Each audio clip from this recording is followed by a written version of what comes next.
Hi guys, it's Afshan from Life's for Social. I hope you guys are doing well. It's like 2.5, almost 3 months into quarantine, and I might be going a little bit crazy, but that's okay.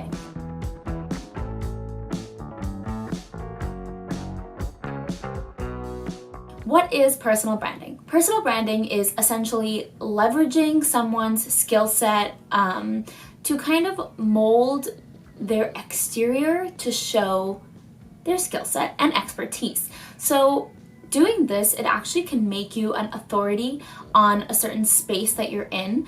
I think a really great example that we can use for a second here is Dr. Oz. So that's what Dr. Oz looks like. If you guys haven't seen him or heard of him, then I don't know what's wrong with you. Just kidding. But he is pretty famous in the US. He has his own show. Dr. Oz is going to be showing us the power of personal brands.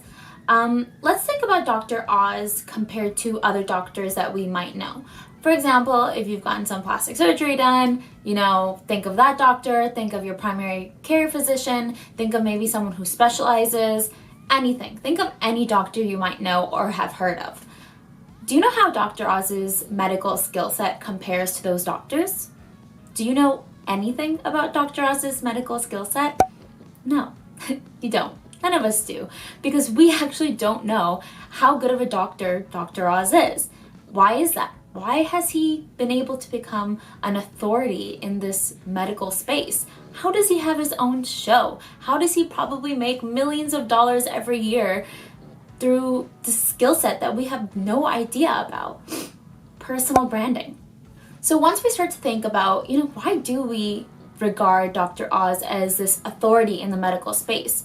You're going to realize that it's just because of the way that he's branded himself. So what does that mean? Well, we know that Dr. Oz has a show. How did he get that show? Probably due to press coverage. Certain articles, media. It doesn't have to be a respected medical journal. In this medical space would be like a medical journal. Has he ever even been published in a medical journal? I don't know. Do you? No. And that's because he was probably published in places where consumers could actually touch him. What that means is he was probably published in places like Cosmo, Vogue, People, E! News, who knows? But he was in the right spaces, and he was able to basically make it seem like he knew exactly what he was talking about. When, if you talk to almost anyone in the medical field, they will probably tell you about how problematic Dr. Oz and his recommendations can be.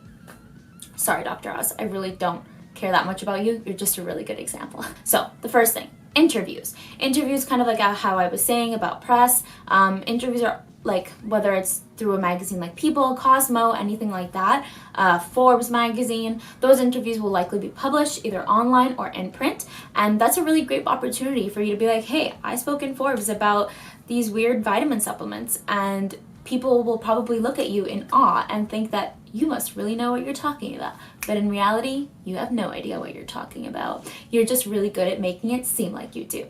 So, the first thing, interviews. Second thing, job placements. Companies would love to have a genius like Dr. Oz backing them.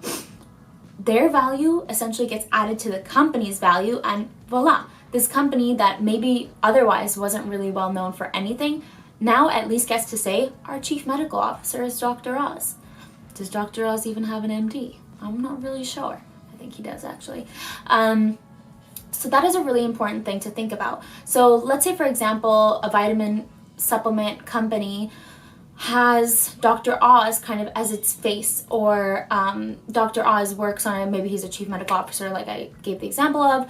That automatically makes us look at this vitamin like, that probably is a pretty good vitamin to be taking because this authority on medicine is backing it or developing the science behind it. When in reality, we don't know at all about what's happening behind this vitamins. Number 3, partnerships. So kind of similar to this whole vitamin thing, cross traffic is a really important thing for personal brands. So you can land partnerships. Let's say if I am a dentist and I land a partnership because I have good press or I have a good solid brand with a nice aesthetic, nice social presence, I write some articles here and there, I'm interviewed here and there, I could get partnerships as a dentist with something like Smile Club or Smile Direct or whatever it's called.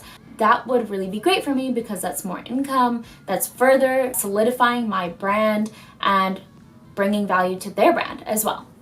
Number 4, speaking engagements. So another cool thing to be able to say is, yeah, I spoke at a panel at Columbia University, which I actually did. That is really cool. Yeah, so being able to say that you spoke on panels or you spoke at XYZ kind of company is a really good thing to help you build your brand and your credibility. I am yelling right now because my family is super loud and my sister, who's 29, is always screaming. Sorry about that. But yeah, having those speaking engagements on your resume, then giving a little brag on LinkedIn, saying something along the lines of, this weekend I had the privilege of speaking at blah, blah, blah. It's a really cool thing and people will probably take you even more seriously, contributing even further to your brand. So it kind of all just builds on each other. So number 5. Actually, I already talked about this, but it's like a value add for your company or organization, kind of like the Dr. Oz example. So if you are already at an organization, if you own a company, let's say someone at Deutsche Bank developed a really cool microfinancing thing that got a lot of press. Deutsche Bank wants to exploit that.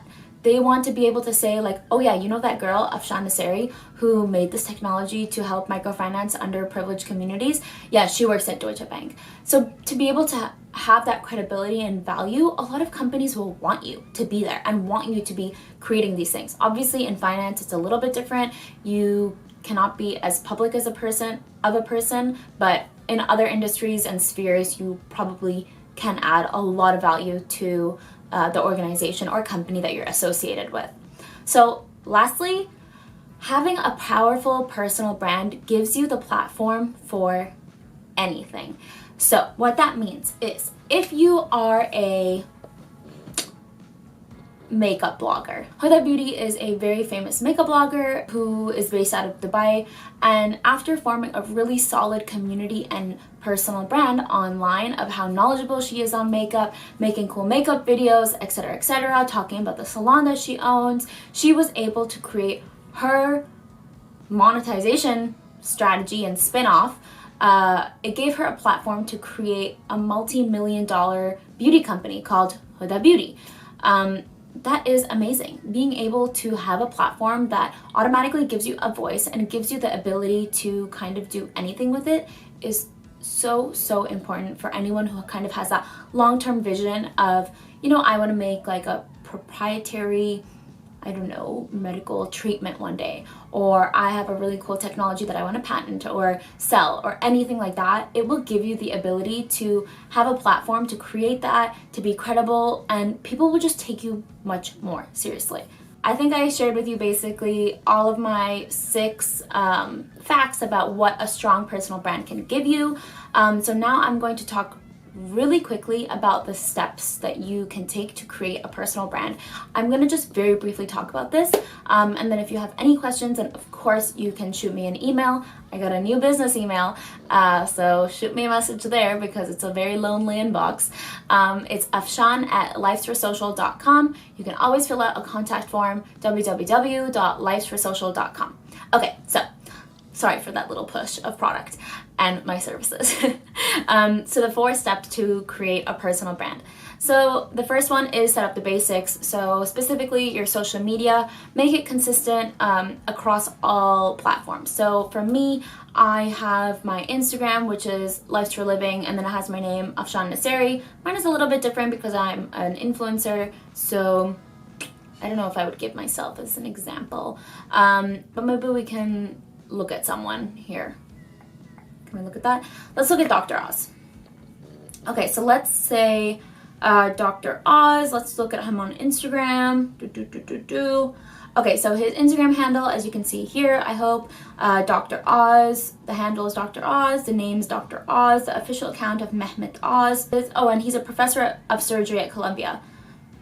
I'm not saying that he's a bad doctor. I'm just saying that we don't know how good he is at his job. That's all I'm saying here. Sorry, Mr. Oz. Dr. Oz. I'm sorry, he's gonna think I'm coming at his life right now. Okay, so we see on his social, okay, we know who he is, right? So then let's go to Facebook. Okay, same thing. So I can very easily find him, Dr. Mehmet Oz, Dr. Oz, very easy, searchable. Now let's look at him on LinkedIn. Does he have a LinkedIn?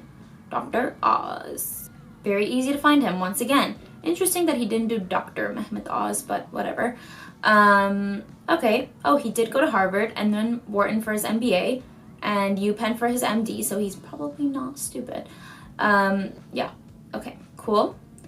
Next thing in all of that, so the good thing about that is his handles and social is relatively consistent. Last thing I'm going to look at really quickly is the Twitter. Dr. Oz, very easy to find. Again, that's just very, very easy. Okay, perfect. The second thing that I would tell you to do is to create the content. So once you have these social media platforms out there, you have to actually put the stuff in it. You have to beef it up. If you are in the medical sphere and you have a certain expertise, like let's say nutrition, you have to start putting that content out there. You know, nutritional facts, nutritional tools, nutritional products. Just sneeze. So what I would do is I would build out a content strategy. Obviously, I can help you with that because that's my expertise. Third thing I would tell you to do is to start building your credibility. So start engaging with people in your world. If you are a nutritionist again, start engaging with other nutritionists on Instagram and talk to them, try to see ways that you guys can collaborate together. You don't exactly have to talk to only nutritionists, but you know, anything like someone who specializes in weight control or obesity, and you can be like, hey, like I think we have like really similar or overlapping topics, and I think our audiences would benefit from us kind of doing like a Q&A, and then you have this cross traffic going where their audience is going to look at your stuff, your audience is going to look at their stuff, and then maybe you have some new people in the mix. So the fourth thing I would do is to talk about trends and accomplishments. So anytime you get something cool, a speaking engagement, etc., obviously put that on all of your social, because everyone's gonna be like, that person was, did an article in Forbes and that's really cool. And obviously he looks way more legit than he did 5 seconds ago now that he has that article in Forbes. So always be talking about those things. And then lastly, talk about trends. So right now with coronavirus, obviously, if you're a nutritionist, talk about things that would help you prevent coronavirus and other trends. The only trend right now is coronavirus. Yes. Talk about those things, and I think they will definitely get picked up in the social sphere, and you will just further be building this content on you being an authority in whatever space that you are in.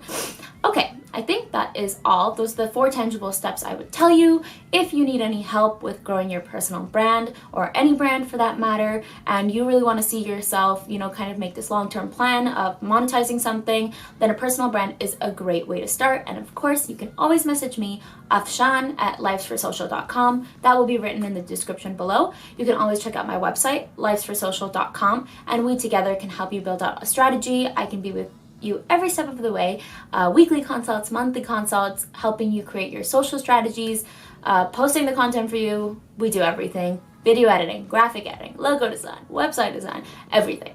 So if you need any help, just let me know. Comment below if you like this video. Like, subscribe please, because I need some more subscribers. And yeah, share this with anyone who you think might benefit from it. Thanks guys, bye.